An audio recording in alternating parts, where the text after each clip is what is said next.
오늘은 마태복음 17장 24절에서 27절의 말씀으로 성전세를 내심이라는 제목으로 하나님의 말씀을 나누고자 합니다.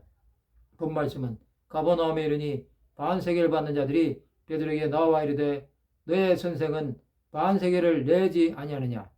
이르되 내신다고 집에 들어가니 예수께서 먼저 이르시되 시몬아 내 생각은 어떠하냐. 세상 임금들이 누구에게 관세와 국세를 받느냐. 자기 아들에게냐 타인에게냐. 베드로가 이르되 타인에게니이다. 예수께서 이르시되 그렇다면 아들들은 세를 면하리라. 그러나 우리가 그들이 실족하지 않게 하기 위하여 내가 바다에 가서 낚시를 던져 먼저 오르는 고기를 가져 입을 열면 돈 한 세겔을 얻을 것이니 가져다가 나와 너를 위하여 주라 하시니라.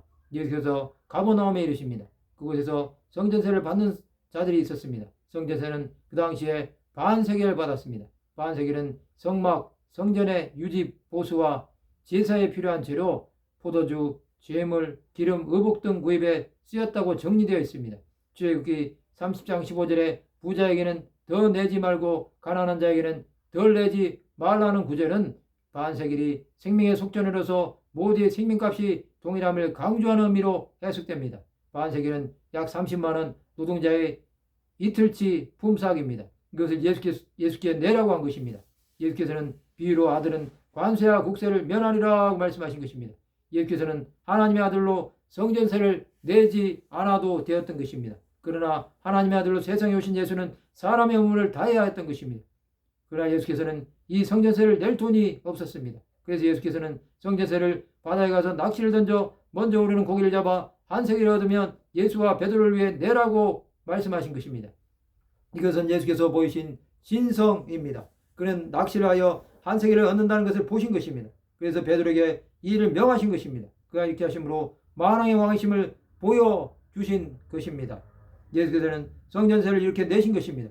예수께서는 하나님의 뜻을 이루기 위해 이 땅에서도 온전히 순종하신 것입니다. 베드로는 이제 성전세 때문에 시험을 받지 않아도 된 것입니다. 예수께서는 이 땅의 제도를 무시하지 않으셨습니다. 특히 유대인의 관습과 규례를 지키심으로 율법을 완성하기를 원하셨습니다. 그는 끝까지 하나님의 뜻을 이루신 것입니다.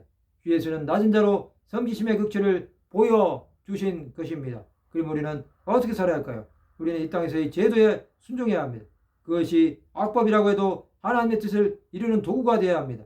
우리가 가진 것이 없다고 해도 주 예수를 바라봄으로 하나님의 역사를 믿어야 합니다. 우리에게 주어진 삶이 하나님의 나라를 위한 것이 되어야 합니다. 우리가 하나님의 마음으로 나가면 하나님께서 인도해 주실 것입니다. 우리는 거룩함과 순결함으로 날마다 정결하게 해야 합니다. 그러한 하나님의 사람들이 되시기를 바랍니다. 말씀을 마치고자 합니다.